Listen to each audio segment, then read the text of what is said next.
Le damos la bienvenida a Marian Rojas, vuestra psiquiatra, quien hoy viene con un nuevo tema que será de mucha importancia para todos vosotros.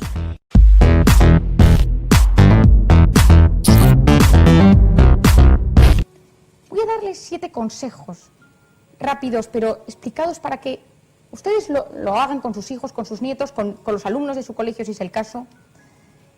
El primero es ser consciente. ¿Qué quiero decir con esto? Hay que explicarle a los niños, a los jóvenes, a los adolescentes, que uno puede manejar su situación estresante de manera eficaz. Hay que capacitar a los hijos a tomar decisiones. El otro día vino un señor a mi consulta por primera vez y me dice que su hijo, el otro día en un partido de fútbol en el colegio, pegó a otro y entonces, bueno, tuvieron una pelea, él se le rompió la nariz al uno, el otro sangró y entonces él a su hijo se lo llevó del colegio, lo ha mandado a Huelva a la casa de la abuela. Él ha quedado con el padre del otro niño, ha hablado con el colegio, él se encargó de todo. Y el niño está en la playa en Huelva. Y entonces me dice, no sabe lo contento que estoy de lo bien que lo he hecho. Le digo, tu hijo no es consciente de nada. Tu hijo piensa que no ha pasado nada. Yo recomiendo siempre decirles a los chicos, ¿tú cómo lo harías? Aunque tengas 6 años. Nosotros luego le iremos conduciendo poco a poco, le iremos capacitando hacia lo correcto. Pero ver qué sale natural de ellos mismos. Incluso recomiendo muchas veces en los colegios, en las familias, que alguien cuente una historia que se adapte a la edad de las personas y que digan, oye, ¿vosotros qué habríais hecho? Y que el padre o la madre vayan conduciendo, porque si no, no los podemos capacitar. Evitar exceso de protección, porque envía un mensaje erróneo. Si sobreprotegemos a los niños, hoy en día se ha visto que los niños sobreprotegidos, aparte de que tienen un tema psicológico, bioquímico en el cerebro, esos tienen luego muchísimos problemas a la hora de relacionarse, a la hora de buscar pareja, niños ansiosos. Hay que hacer que nuestros hijos sean conscientes de sus aptitudes. El segundo punto es que tengan confianza en sí mismos. Si yo llego a casa y mi hijo tiene la habitación completamente desordenada y le digo, es que eres un desordenado, ¡qué horror! Mi hijo, él adquiere la palabra desordenado en sí mismo. Si yo en vez de decirle, la habitación está desordenada y es un caos, le digo, qué pena me da, con lo bueno que tú eres, que tu habitación esté así de desordenada, la desordenada es la habitación y él no se junta con la palabra desordenado. Cuando alguien en mi consulta, viene cualquier persona a mi consulta y le pido que se describa, me dice, bueno, mi marido dice que soy muy, mis hijos dicen que soy muy, todos nos describimos según como nos hablan. Está lo que nosotros mostramos a los demás, lo que nosotros queremos mostrar y lo que somos realmente. La imagen, el autoconcepto y la verdad. Si a nuestros hijos constantemente les mandamos un mensaje negativo, ellos lo adaptan, porque las palabras evocan emociones, desorden, caos, desastre. Eres un desastre. Ayer vi a un niño en la consulta de 15 años, muy estudioso, que saca muy buenas notas, y le digo, ¿por qué estás aquí? Dice, porque mi madre dice que soy un desastre, mi padre dice que soy desordenado. Y no había nada positivo en su manera de describirse, nadie le había dicho nada bueno. Hay que expresar claramente las mejores cualidades, sinceridad, integridad, persistencia, voluntad, hablar de las cosas buenas, que ellos prueben sus alas. Como tercer punto, y clave para mí, y la base quizá un poco de mi trabajo, es gestionar las emociones, dar significado a lo que les pasa, a sus emociones. Eso es la inteligencia emocional. Hay mucha gente muy inteligente que no la tiene. ¿Qué es la inteligencia emocional? Comprender las emociones de los demás, ponerse en el lugar de otros, empatía, a los niños, a los jóvenes, a los adolescentes, decirles, ¿cómo crees que se habrá sentido él después de lo que le has dicho? ¿Cómo crees que está ahora mamá después de que le has gritado, de que has tirado esto al suelo y lo has roto? Porque una persona sin empatía, la definición del psicópata es la persona sin empatía, y podemos educarlo desde pequeños, porque es un ejercicio muy fácil. Expresar las emociones es otro punto importante. Los alexitímicos, a partícula negativa, lexos, lenguaje, timia, emociones, incapacidad para expresar las emociones, que esto siempre viene por una infancia en la que uno no se ha podido expresar, en los matrimonios es un drama. Yo veo constantemente crisis de pareja en la que ella dice, es que él no me dice nada. Y él te contesta, nunca he dicho nada. Nunca he contado cómo me siento. ¿Cómo voy a cambiar ahora? Ayer veía a un matrimonio que llevan 40 años casados y ella le decía a él, es que cuando vuelves de trabajar no me cuentas nada. Dices que estoy bien, que no me pasa nada.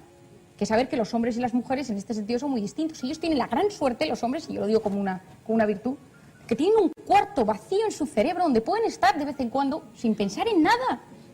Uno le puede preguntar a un hombre y decirle, ¿en qué piensas? Nada. En una mujer es imposible.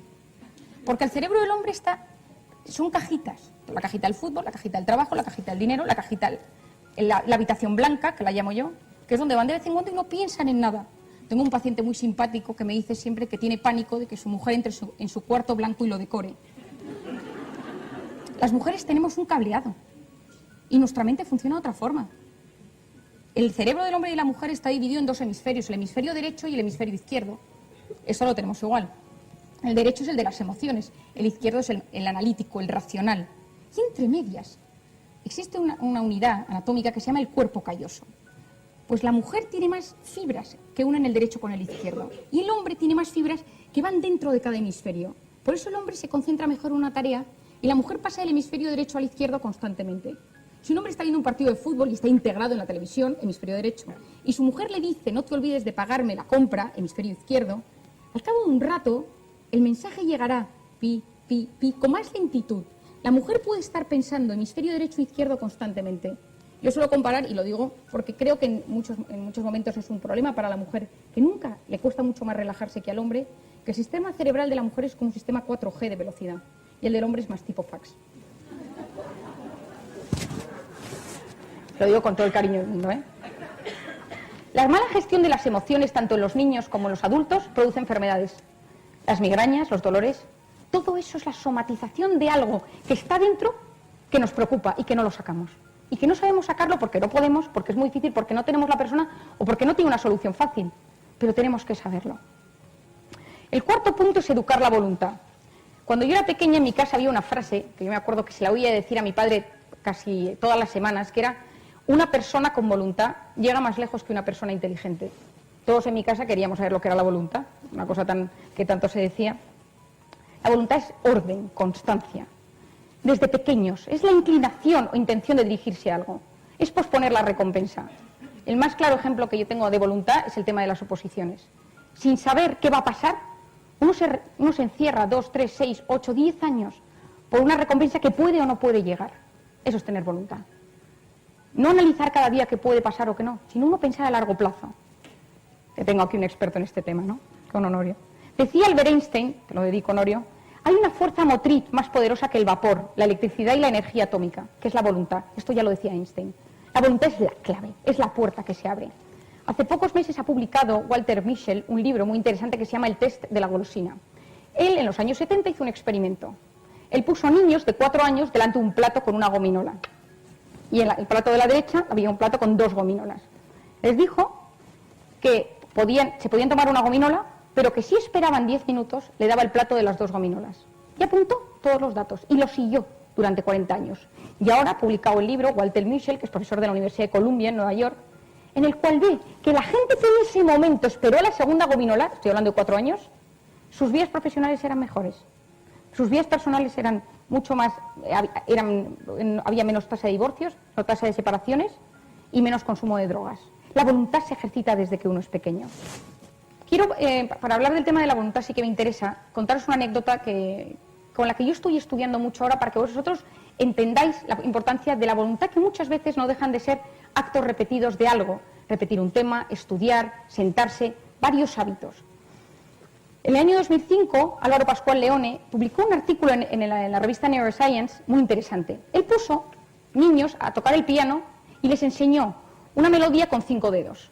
Y les hizo una resonancia magnética antes de tocar el piano y 2 semanas después. Y todos los días dedicaban un par de horas a tocar con los 5 dedos de la mano derecha el piano. Cuando a las 2 semanas vio la resonancia, la zona de flexión de dedos del cerebro, la circunvolución, se había ampliado. Se había modificado la estructura cerebral y había ampliado toda la zona de los dedos. El cerebro es una caja donde siempre puede crecer circunvoluciones si aprendemos cosas.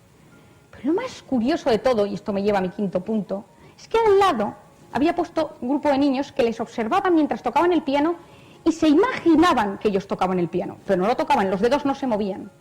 Y vio que el cerebro de los niños que observaban y se imaginaban tocando el piano tenían el mismo cambio en la estructura cerebral que los que lo habían tocado.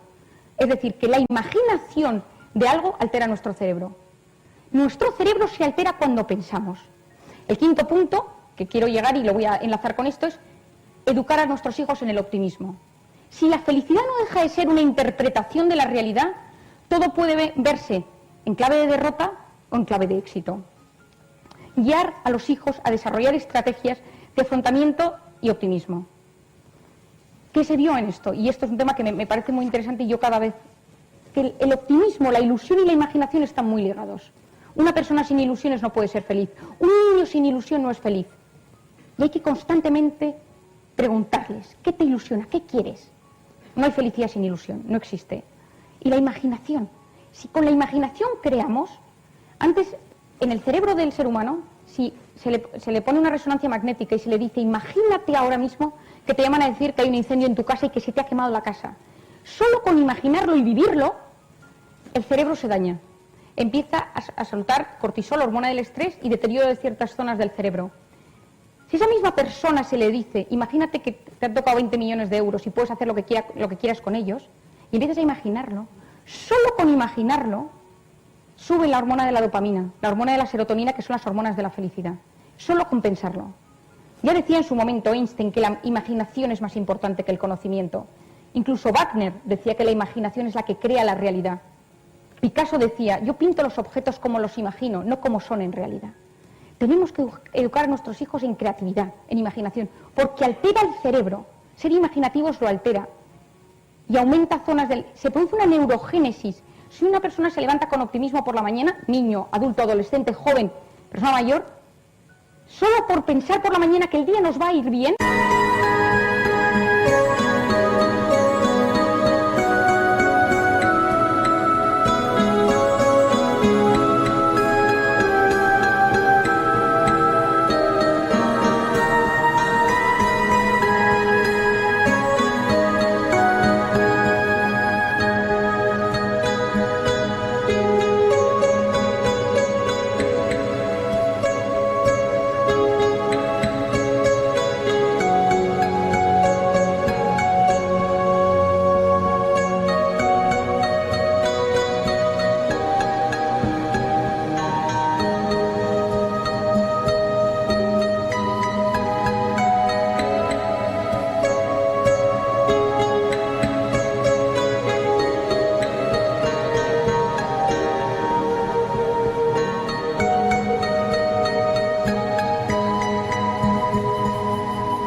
Prácticamente 2 semanas después empiezan a producirse neuronas nuevas positivas que van a la zona del estado del ánimo. Lo que yo estudié en la carrera, que las neuronas morían y no se regeneraban, se ha descubierto hoy en día que no es verdad. Uno de los factores para que se produzca la neurogénesis es el optimismo, la ilusión y la imaginación. El sexto punto es enseñar a perdonar. Cuando yo me fui a Camboya, yo vi un drama, yo vi horror, yo vi tristeza, yo llegó un momento que no sabía cómo tratar a las niñas que yo tenía a mi alrededor. Cuando una niña te viene y te cuenta que ha sido violada diariamente por 15 personas durante 8 años y que nadie nunca la ha escuchado, y más historias que pues tampoco quiero aquí hacer un tema dramático, llega un momento que no sabes cómo tratar a esa persona para que salga adelante. Entonces os voy a contar una historia que me sucedió un día cuando yo estaba en plena búsqueda de esa resiliencia para estas niñas, lo que me pasó con una niña que me cambió la vida y me cambió mi forma de trabajar en mi consulta a día de hoy. Un día la señora con la que yo trabajaba, que se llamaba Somal Imam, me pide que le acompañe a un centro que tiene a las afueras de Phnom Penh, de la capital de Camboya, donde tiene niñas que han sido violadas de entre 8 y 13 años. Entonces yo voy en el coche y mientras voy en el coche me va contando una y otra historia, y yo cada historia era peor que la anterior. Ella me pide en ese momento que atienda a una niña que fue violada por todos los hombres de su familia, que la metieron en un burdel y que estuvo metida en una caja dentro del burdel y que hicieron de todo con ella, que desde que la han rescatado está en una esquina como un animalito y no habla ni come. Cuando yo llego a este centro, decido hacer una actividad que pueda ser interactiva con portfolios, pegatinas, pinturas, pongo a todas las niñas a pintar en el suelo, y en un momento dado, cuando estoy en esta, se me acerca una niña, no la de la historia que les acabo de contar, sino otra niña, y me dice, hola, mi nombre es Soktir. Y le digo, yo me llamo Marian. Dice, ¿te puedo contar mi historia? Digo, claro, cuéntamela. Yo por entonces hablaba un poco de Khmer, el idioma de allí, ahora mi circunvolución del cerebro se debe haber borrado, porque no recuerdo nada, y entre el inglés de ella y el mío, pues algo nos pudimos entender. Y os voy a contar su historia.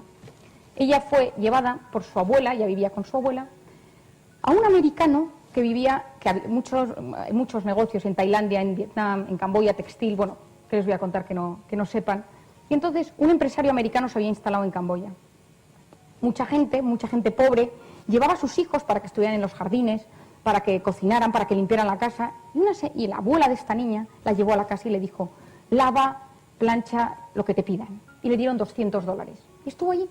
Al cabo de 2 semanas, el empresario este llama a la niña por la noche y la viola. La niña, por supuesto, no sabía ni lo que era eso, ni lo entendía, y se rompió por dentro. Y una noche, y otra, y otra, y otra. Entonces una mañana se levantó y dijo, yo me voy de aquí. Yo no puedo seguir aquí. ¿Dónde voy? Si mi abuela es la que me ha traído aquí, no puedo volver a casa.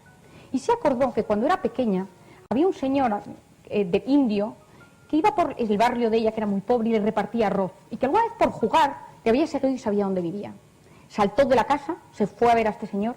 Y cuando llegó a la casa le llamó a la puerta y le abrió un señor. Y ella le contó su historia. Mientras ella me la está narrando a mí, me dice, ¿do you know Catholic? ¿Tú conoces lo católico? Ten en cuenta que en Camboya hay un 0,3% de católicos. Entonces le digo yo, mi católico, era lo último que me esperaba de la historia. Y me dice, era un misionero católico. Entonces este señor le dijo, yo no te puedo tener aquí. Yo aquí no te puedes quedar porque yo te tengo que buscar un sitio, pero hasta que te lo encuentre, tengo una casita cerca de aquí, te instalas ahí. A la mañana siguiente, el misionero fue a buscarle y le llevó a una capilla, y según la niña me cuenta, entró en una capilla y se encontró con un señor con los brazos en cruz, abiertos, que estaba en un trozo de madera.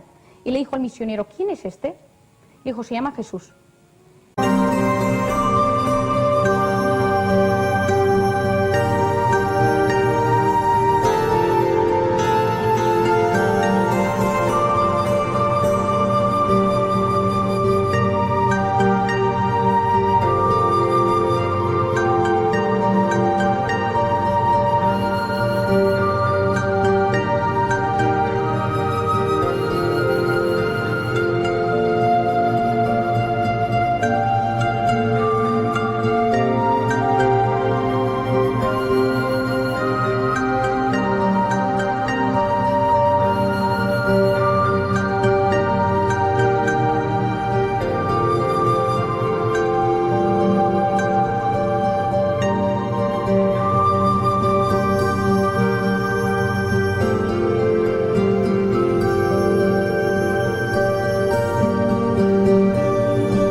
¿Qué hace ahí? Dice, los suyos le entregaron y le mataron. Dice, igual que a mí, pero sin matarme. Los míos me entregaron al daño y al dolor. Y le dice esta niña al misionero, ¿y qué hizo él? Dice, les perdonó. El misionero se va y me cuenta la niña a mí, niña de 12 años. Yo me quedé sentada, allí no hay bancos, es todo en esterillas, y me quedé mirando la cara de ese señor que estaba allí con los brazos abiertos y le dije, pues ayúdame a perdonar al americano. Y todas las mañanas volvía y estaba 1 hora diciendo la misma frase. Ella sin saber que había empezado a rezar. Una mañana se levantó y cuando fue otra vez a la capilla corriendo porque era lo único que hacía, se quedó mirando a ese señor con los brazos abiertos y dijo, ya le he perdonado, estoy libre. Y desde entonces me dijo ella, yo pido por el americano, que él es el que no es feliz. Yo me quedé pasmada con esta historia, lo último que me esperaba, sobre todo que yo buscaba algo fuerte para poder ayudar a estas niñas. Y esta niña Soktie, con 12 años, me dijo, lo nuestro solo se puede superar con el perdón. Lo único. Pues desde entonces yo en mi consulta, cualquier persona que viene a mi consulta, yo le digo, ¿hay alguien a que tengas que perdonar? ¿Hay alguien a que todavía le tenga rencor? ¿Que tiene rabia a alguien? Y a los niños les hago una libreta con pautas de conducta y les digo a todos los niños, aprender a perdonar, ser el primero en perdonar, no te lo quedes, un corazón resentido no puede ser feliz. La felicidad consiste en buena salud y mala memoria, y los que tienen mala memoria son aquellos que no han perdonado. Y como como séptimo y último punto, que los niños y nuestros hijos y nuestros nietos se sientan queridos. Y cuando digo queridos, es queridos de verdad. Abrazo, beso, achuchón, verbalizarlo. Constantemente veo en mi consulta gente que me dice, es que a mí mi padre nunca me dio un beso. Esa gente está muy dañada emocionalmente. Eso produce un daño irreversible en muchas ocasiones. Hay que quererles, decirles que les quieres, que no hay problema. Mi hermana pequeña tenía una costumbre en casa, y es que cuando se despedía, en vez de decir adiós, decía te quiero. Entonces ella se iba de casa, hubiera quien hubiera, y decía te quiero, y se iba por la puerta, y la gente le sorprendía a los visitantes. Pero se acabó convirtiendo en el grito de guerra de mi casa cuando nos íbamos de casa, decir te quiero. Es importante verbalizar. Hay estudios realizados por el primer psiquiatra infantil, pediatra psicólogo, que se llamaba Bowlby y Mary Ainsworth, que estudiaron el efecto del apego, el vínculo, y la hormona de la oxitocina, que es la hormona del apego, en los niños. Se ha visto que los autistas, por ejemplo, les falta oxitocina. Dependiendo de cómo son los primeros años de vida, los niños desarrollan más o menos habilidades sociales. Hoy se está tratando para la gente con extrema timidez la hormona del apego. Y esto no haría falta si desde pequeños estos niños se sintieran queridos. Hay experimentos hechos en niños adoptados en Estados Unidos y en Rusia, y según en qué momento de su vida han sido adoptados o han estado en un centro de acogida, cómo han desarrollado el apego y cómo luego han desarrollado sus vidas posteriormente. Ser agradecidos, es decir, el que quiere es agradecido. Robert Edmond, que es la persona que más ha estudiado el agradecimiento en toda su vida, está especializado solo en esto, concluye que las personas más felices son las agradecidas. Cuando uno quiere de verdad, y a los niños se les enseña a querer, se les enseña a dar las gracias. Porque cuando somos agradecidos, esa huella del gracias perdura en el cerebro. Se ha visto que cuando uno dice gracias, hay una zona, que es la zona de la toma de decisiones, que se ve fortalecida. No les quiero cansar más, porque he dejado muchos temas en el aire y quizá hay alguna pregunta. Y me gustaría terminar con una frase de Víctor Hugo, que es como la resiliencia, un grito a la esperanza. El futuro tiene muchos nombres. Para los débiles, lo inalcanzable. Para los temerosos, lo desconocido. Para los valientes, la oportunidad. Si te gustó el video, dale me gusta, comenta y comparte con todos tus amigos.